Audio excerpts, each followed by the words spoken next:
మనిషి పుట్టుక, చావు రెండే నిజాలు సార్. మిగతాదంతా నాటకమే. నాటకాలు. ఆ! ఈ ఈ ఈ నాటకం అని అందరికి తెలిసిన విషయమే ఇది.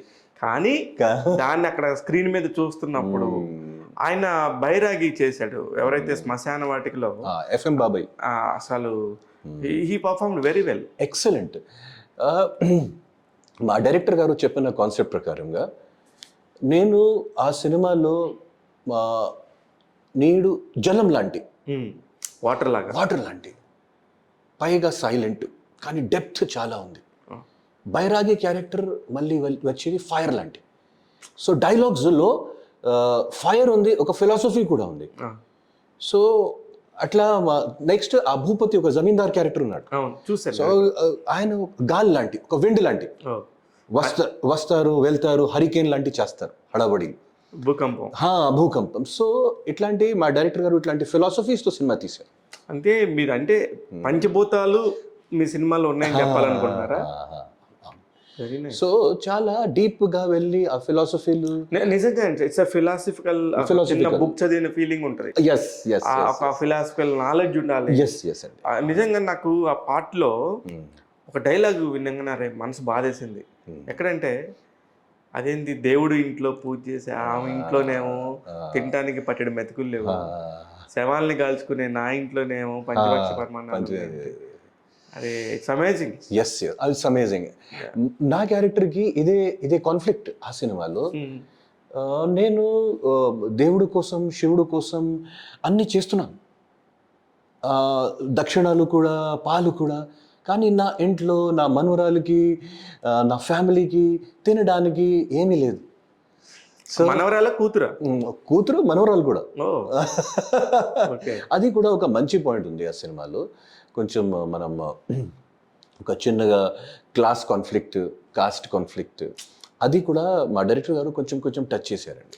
ఉండింది దీనికంటే నాకు ఆ ఊర్లో వాళ్ళని వెలేసేది ఫైనల్గా. అంటే ఇలాంటి సినిమాలు గతంలో కూడా ఎక్కడో అక్కడ కూడా చూశాను, కానీ ఒక ఫుల్ ప్లెడ్జ్డ్గా అన్ని పాత్రలు ఇందులో మిక్స్ అయి ఉన్నాయి అనిపించింది నాకు ఆ ట్రైలర్ చూసినప్పుడు.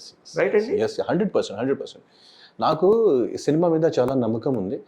థియేటర్స్కి వీ కెనాట్ సే సార్, ఈరోజు కమర్షియల్ సినిమాలకి థియేటర్స్కి ఎంతమంది జనాలు వస్తారు, కానీ ఓటీటీలో వచ్చిన తర్వాత, శాటిలైట్లో వచ్చిన తర్వాత ఈ సినిమాకి ఒక సెపరేట్ ఫ్యాన్ బేస్ తయారవుతుంది. అవును, డెవెన్ కంటే ఇప్పుడు మొన్న బలగం సినిమా చూశారు, మీరు గమనిస్తే బలగం టచ్ చేసిన పాయింట్ కి దగ్గరగా ఈ పాయింట్ ఉండింది. ఒక విలేజ్. అండి, బలగంలో సెంటిమెంట్ ఉంది, ఎంటర్టైన్మెంట్ కూడా ఉంది, and it is very very nice film. కానీ సేమ్ బలగం సినిమా కొంచెం 3-4 years back care of Kancharapalem cinema అని ఒక సినిమా వచ్చిందండి. కేర్ ఆఫ్ కాంచర్పాలెం, ఇట్లాంటి 2-3 సినిమాలు. సో డెఫినెట్లీ మాకు కూడా కొంచెం నమ్మకం ఉంది, డెఫినెట్లీ ఈ సినిమాకి మంచి మార్క్స్ పడతాయి. సో అది. కానీ మీ టైంలో వచ్చిన వాళ్ళు ఫుల్ ఆఫ్ స్టార్స్ అయిపోయారు మీతో పాటే.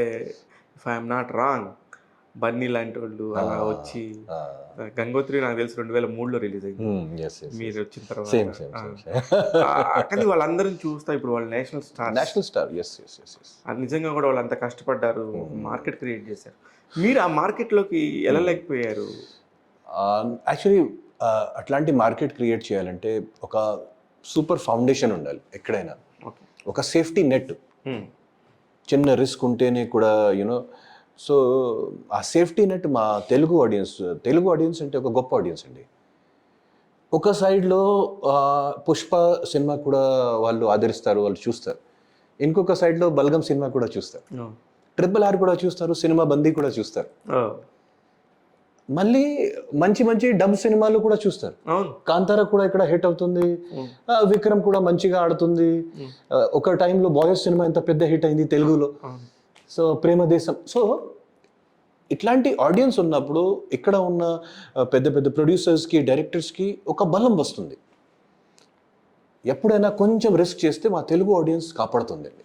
కానీ మీరు చెప్పిన పాయింట్లోనే 2003, 4, 5, 6, 7, 8, 9 ఆ ఇయర్స్లో ఏ సినిమా చేసినా కూడా ఒక శాటిలైట్ కొనేస్తారు, శాటిలైట్ బూమ్ నడుస్తుంది అనే ఒక భద్రత ఉంది. ఎక్కడెక్కడి నుంచో నిర్మాతలు వచ్చారు, హీరోలు వచ్చారు, దర్శకులు వచ్చారు. ఇప్పుడు అలాంటి పరిస్థితి లేదు. అట్లాంటి ఏం లేదండి. సినిమా ఇండస్ట్రీ మారిందండి. ఈ కార్పొరేట్ కల్చర్ వచ్చిన తర్వాత రిలీజ్ వరకు అన్ని ప్రొడ్యూసర్కే చేయాలి. ఏదైనా రిలీజ్ ద్వారా డబ్బు వస్తే కూడా స్ట్రైట్గా ప్రొడ్యూసర్కినే వస్తుంది. సో డిస్ట్రిబ్యూటర్ అనేది ఇప్పుడు ఓన్లీ మాత్రం థియేటర్ చైన్ ఓనర్స్ ఉన్నాడు. డిస్ట్రిబ్యూటర్ అనేది వర్డ్ ఎవరైనా నేను డిస్ట్రిబ్యూటర్ చెప్తే అది రాంగ్ మాట. కరెక్ట్, బాగా చెప్పారు. అది మీకున్న నాలెడ్జ్ లో ఎస్, ఎందుకంటే నేను బాలీవుడ్ లో కూడా చాలా సినిమాలు రిలీజ్ చేశాను. ఇప్పుడు డిస్ట్రిబ్యూటర్ అనేది పర్సనే లేదు, ఓన్లీ మాత్రం థియేటర్ చైన్ ఓనర్స్ ఉన్నాడు. సో మనం వాళ్ళతో రిక్వెస్ట్ చేసి వాళ్ళ దగ్గర వెళ్ళి వాళ్ళ ద్వారా ఏదో అగ్రిమెంట్ చేసి అది సినిమా రిలీజ్ చేయాలి. వచ్చిన డబ్బు వాళ్ళు చాలా నిజాయితీగా మాకు ఇస్తారు. అది వెరీ ప్రొఫెషనల్ అవుతుంది. Only all online process. కానీ డిస్ట్రిబ్యూటర్ ఉన్నాడు మేము చేస్తాం అనేది అస్సలు అది అసలు నమ్మద్దు ఈ మ్యాటర్కి. ఎందుకంటే సినిమా ఇండస్ట్రీ మారిందండి. సో ఆ సినిమా ఒకసారి మంచిగా రిలీజ్ అయిన తర్వాత ఓటీటీ బిజినెస్ డెఫినెట్లీ ఉంటుంది. ఈరోజు ఒక సినిమాకి హైప్ వచ్చినప్పుడు కూడా ఓటీటీ బిజినెస్ అవుతుంది. ఓటీటీ బిజినెస్లో ఒక గొప్ప విషయం ఏంటంటే అప్పుడు మనం కొంచెం తక్కువ ప్రైస్లో ఓటీటీకి ఇస్తాను. కానీ నాకు ఉన్న అనుభవం ప్రకారంగా నేను నా డైరెక్ట్ చేసిన సినిమాలకి ఓటీటీకి షేరింగ్కి ఇచ్చినప్పుడు మాకు డబుల్ ట్రిపుల్ అమౌంట్స్ వచ్చాయి.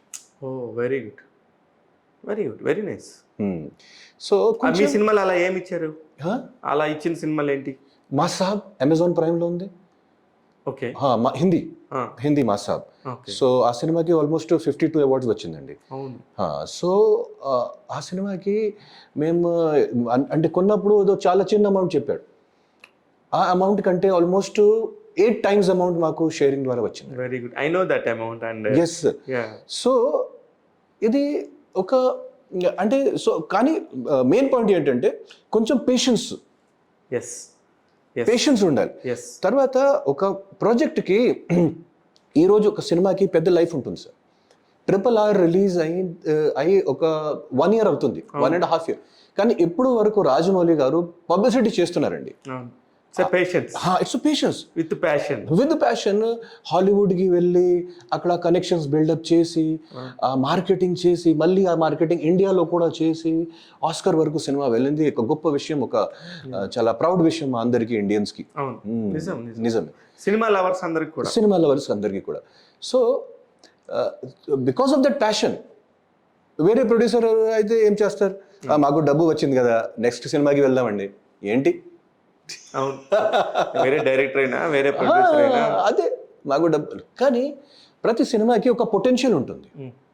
ఆ పొటెన్షియల్ మనం పూర్తి చేయాలి, ఫుల్ఫిల్ చేయాలి. ఆ పొటెన్షియల్ ఎంతో తెలుసుకోగలగాలి. సో ఇది నేను అనుకున్న ప్రకారంగా బాహుబలి సినిమా చేసినప్పుడు హిందీ సినిమాలకి ఎంత పొటెన్షియల్ ఉంటుంది, హిందీ సినిమాలకి, ఇండియన్ సినిమాలకి, తెలుగు సినిమాలకి ఇంటర్నేషనల్ లెవెల్లో ఆ మ్యాటర్ మా రాజమౌళి గారికి తెలిసిందండి. సో అర్థమైంది. సో అది ఆ అనుభవాలకి పెట్టుకుని RRR సినిమాకి ఇట్లా చేశారండి.